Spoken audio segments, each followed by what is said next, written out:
El misterioso Cristo Negro que desapareció en el Domingo de Resurrección. Era 1993, cuando a mis 14 años le pedí a mi madre pasar mis vacaciones de Semana Santa en casa de la abuela. Mis primos Ramiro e Ignacio, quienes vivían en la misma comunidad, recientemente nos habían visitado después de muchos años, y había descubierto que tenía una gran afinidad con ellos, por lo que quise pasar esos días de primavera conociéndolos más y conviviendo donde ellos vivían, un pueblo en Aguascalientes al que yo nunca había ido, ya que nuestros familiares que radicaban en ese lugar siempre preferían visitarnos antes de que nosotros los visitáramos, pero aquel periodo vacacional le rogué a mis padres que me dejaran ir. No tuvieron problema en aceptar. Mi primo Mauricio también era de aquí de la ciudad. Pronto se unió al plan. En el pueblo de mi abuela todo era tranquilo, como se podía esperar en cualquier comunidad rural en los años 90. La delincuencia no era un problema para entonces. La vida era calmada, sin muchas cosas para entretenerse más allá del trabajo, fiestas y la religión. Los días eran claros y soleados. Un aire de tranquilidad se respiraba todo el tiempo en aquel lejano paraje. Cuando llegamos, ayudamos a mis abuelos, conocimos a mis tíos y primos que nunca habíamos tenido la oportunidad de ver, y convivimos con mi primo Ramiro e Ignacio. Los cuatro prácticamente éramos de la misma edad y formamos un grupo inseparable, en el cual yo me sentía muy cómodo. Jugábamos fútbol, paseábamos por la presa de Saucillo y pasamos tardes enteras platicando sobre las diferencias de vivir en la ciudad y en este lugar. Los días pasaron inevitablemente y poco a poco nuestro tiempo ahí parecía agotarse. Sin embargo, nos emocionaban las fiestas de Semana Santa. Mauricio y yo éramos católicos, pero no practicantes. Sin embargo, la familia de Aguascalientes parecía profundamente apegada a la religión, siendo la abuela incluso una especie de asistente en la iglesia, que era tan apreciada que tenía en su poder una copia de las llaves para entrar al templo. El Jueves Santo, una procesión nos sorprendió, no porque hicieran una procesión, sino porque en esta ocasión era un pequeño grupo de 8 personas vestidas como monjes, que traían cargando un enorme Cristo Negro montado sobre una cruz enorme de madera. Un donador anónimo había enviado este regalo para el pueblo, y se colocaba en el templo justo para las festividades. Aunque no se supo quién era el benefactor, se especulaba sobre algunos rancheros o empresarios y algunas otras personas, e incluso sujetos con negocios no del todo lícitos, que en su moral distorsionada querían agradecer a Dios por la abundancia que habían tenido en sus negocios. La cruz de aquella figura era muy bonita, de madera muy fina según parecía. El Cristo estaba clavado ahí. El Cristo venía en la cruz. Era extraño. Era una estatua hasta cierto punto normal, pero con un semblante diferente. Parecía más bien un poco enojado, en lugar del clásico rostro compasivo. Aquello era un poco extraño, pero la verdad es que realmente a nadie le importó. Un regalo como esos no se recibe al diario, y la población de la comunidad aceptó gustosa el obsequio que les fue entregado en el templo, al tiempo que aquellos hombres con túnicas de monje subieron a una camioneta y sin dar mucha explicación salieron del pueblo rápidamente una vez dejado el encargo. Aquella imagen religiosa tomaría especial relevancia en la misa del jueves para celebrar la última cena, y también después del Vía Crucis, el viernes de la crucifixión, al celebrar la misa de la muerte de Jesús. Incluso recuerdo haber escuchado a la gente decir que aquel Cristo Negro parecía verlos con una mirada represiva, seguramente por los pecados cometidos, que debían expiarse para su resurrección. Como dije, siendo católico pero no practicante, realmente no sentía mucho apego al significado de estas fiestas, pero me fascinaba al ver el fervor con el que la gente actuaba con aquellos ritos ancestrales, y de hecho, esa fue una de las cosas que me llevó a convertirme en psicólogo. De pronto me pareció enigmático y curioso cuando 2 niños no mayores a 5 años de edad comenzaron a gritar en medio de la celebración que aquel Cristo se había movido. Sí sé que en un contexto de un relato de horror parece algo siniestro, pero en aquel momento la gente empezó a clasificarlo incluso como un milagro, a pesar de que aquellos niños no estaban conmovidos, sino aterrados, envueltos en un llanto que parecía no parar. Pero el sábado las cosas con aquel Cristo dieron un giro un poco más macabro de lo que yo hubiera podido imaginar. La misa y la vigilia de Pascua se celebraron entre la noche del sábado y las primeras horas del domingo, como un momento de contemplación y preparación para la resurrección de Cristo. Sin embargo, aquella misa este año no se llevaría a cabo en el templo, debido al gran número de fieles asistiendo a la iglesia para ver aquella figura religiosa nueva adornando la parroquia. Por ello se tomó la decisión de llevar a cabo la celebración de varias horas en el jardín justo enfrente del templo, a pesar de que el Cristo nuevo, siendo de un tamaño considerable, se dejó adentro del templo.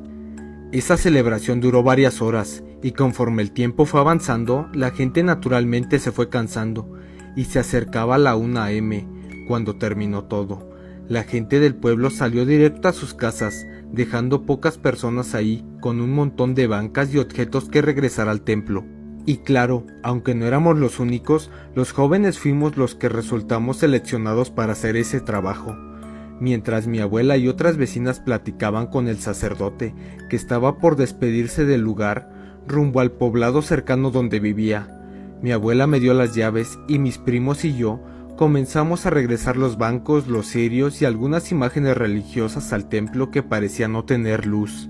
Le grité a la abuela que los focos no servían, y me gritó de vuelta que tal vez los fusibles habían botado, pero que dejáramos las puertas abiertas para que entrara un poco de luz del alumbrado público. Sin embargo, aunque eso sí nos permitió ver un poco mejor, la realidad es que la altura y la forma del templo, más de la mitad, se seguía quedando en penumbras. Enseguida Ramiro dijo: a ver si no se murió una rata por aquí, huele horrible, justo en medio de uno de nuestros múltiples viajes acarreando bancas. Y es que dentro del templo, un olor nauseabundo y fétido se sentía inundando todo el ambiente y parecía hacerse más fuerte.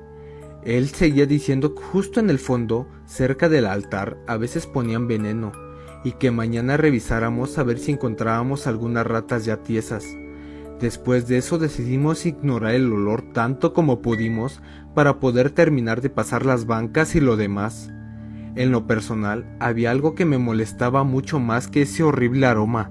Cada vez que entrábamos al templo había un pequeño sonido por ahí, como si alguien rascara el piso de piedra, con unas uñas tallándose con los materiales de ese lugar. Debido a la explicación de las ratas muertas, pensé que tal vez otro de esos animales había sido envenenado, y estaba teniendo algunas clases de espasmos o convulsiones en ese momento, pero nos iba a ser imposible encontrarlo debido a aquella oscuridad. Ya salimos por última vez al jardín, pues la abuela ya únicamente nos estaba esperando a nosotros con su vecina. El sacerdote ya se había retirado y nosotros lo único que nos hacía falta cargar eran las 4 bases doradas de cirios de la iglesia. Cada uno de nosotros tomó una de esas bases y nos dirigimos al interior del templo, pero cuando las dejamos en ese lugar, mi primo Ramiro gritó muy fuerte. Al preguntarle qué había ocurrido, nos dijo que le había pasado algo rozando la pierna. Los demás nos burlamos y le dijimos que seguramente era un gato, pero entonces yo sentí algo pasar detrás de mí, y ese ruido de al parecer algo que rascaba también se había movido a la misma dirección. Mis primos también habían sentido algo, porque 2 de ellos, al parecer, dieron un salto enorme emitiendo un sonido de sorpresa.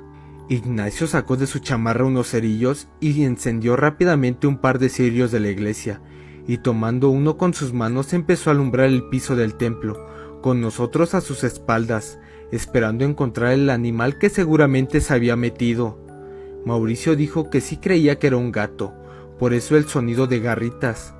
Mientras que los 4 estábamos agachados, llamando con sonidos a lo que creíamos que era un felino, pero aquellos rasgueos se movieron por sobre el piso de madera y parecieron llegar detrás del altar.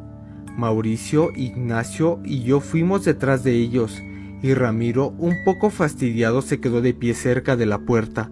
Estábamos los 3 agachados detrás del altar y justo por enfrente de la cruz, cuando aquel rascar de uñas pareció estar sobre nosotros.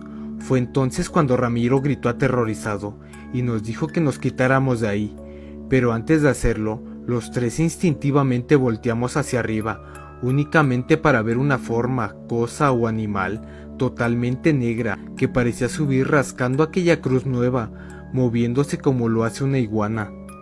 Los tres nos echamos para atrás e intentamos ver con más claridad aquella cosa, pero aunque la luz del cirio alumbraba tenuamente esa área, fuera lo que fuera, aquello pareció no recibir luz, y se mantuvo totalmente oscuro, una sombra de algo que no podíamos explicar. Entonces aquella cosa de repente terminó de subir por la cruz, y se perdió entre la oscuridad, pero no sin antes dejarnos a los cuatro horrorizados y confundidos, pero no por aquel ser, sino por algo más aterrador que notamos en ese momento. Ahora sí, el brillo naranja de la vela nos dejó ver completamente la cruz, y nos dimos cuenta de algo sumamente fatal, pues el Cristo negro no estaba ahí, y a los lados del poste transversal, marcas de uñas, en donde debían de estar sus manos, se veían muy claras aún con aquella tenue iluminación. De pronto se escuchó que alguien dijo: «Cuéntenme sus pecados». Fue una voz horrible y profunda, que resonó por el templo. Enseguida Mauricio, Ignacio y yo solo volteamos a vernos confundidos y aterrados, mientras Ramiro ya estaba dando unos pasos hacia atrás para salir de la iglesia. De pronto nuevamente se escuchó esa voz diciendo claramente: «Yo soy el camino de la verdad, y no he venido por los justos, sino por los pecadores como ustedes. Venid a mí». Tras estas horribles palabras, mis primos y yo corrimos con gran velocidad. Sin embargo, al salir corriendo del templo, entre la confusión, dejamos el cirio prendido, y después del regaño de la abuela, ella se dirigió a cerrar el templo fastidiada, aunque le rogamos que no lo hiciera. Pero viéndola dar pasos firmes hacia allá, notamos que aquella luz del cirio que habíamos dejado encendida ya se había extinguido. Extrañamente, con el tiempo llegamos a la conclusión de que la abuela tal vez sí vio algo o sintió algo, ya que únicamente regresó, se paró fuera del templo, cerró las puertas y regresó hacia nosotros, rezando casi de manera silenciosa y con su rosario en la mano de forma discreta. La abuela nunca aceptó la existencia de algo paranormal ahí, y a la mañana siguiente se mostró sorprendida y consternada como todos en la comunidad al no encontrar el Cristo en aquella cruz. Los pobladores estaban confundidos, molestos, tristes, creían que alguien les había robado aquella figura religiosa. Nunca se dijo nada más. Sin embargo, la abuela sí tuvo una reunión con 4 personas cercanas a la iglesia y con el sacerdote, y por alguna razón que nunca nos dijo, decidieron enterrar aquel crucifijo vacío en el panteón municipal. Por ello creo que la abuela sí vio o escuchó algo aterrador cuando entró a la iglesia. Fuera de lo que hayamos vivido mis primos y yo, aquella noche el mayor problema fueron los horrores que a partir de ese día comenzaron a presentarse en el pueblo, pues la gente decía, y aún siguen diciendo, que escuchan lamentos, pasos de caballos y que se ven sombras en las calles vacías, al igual que han visto un Cristo, o mejor dicho, a alguien haciéndose pasar por un Cristo.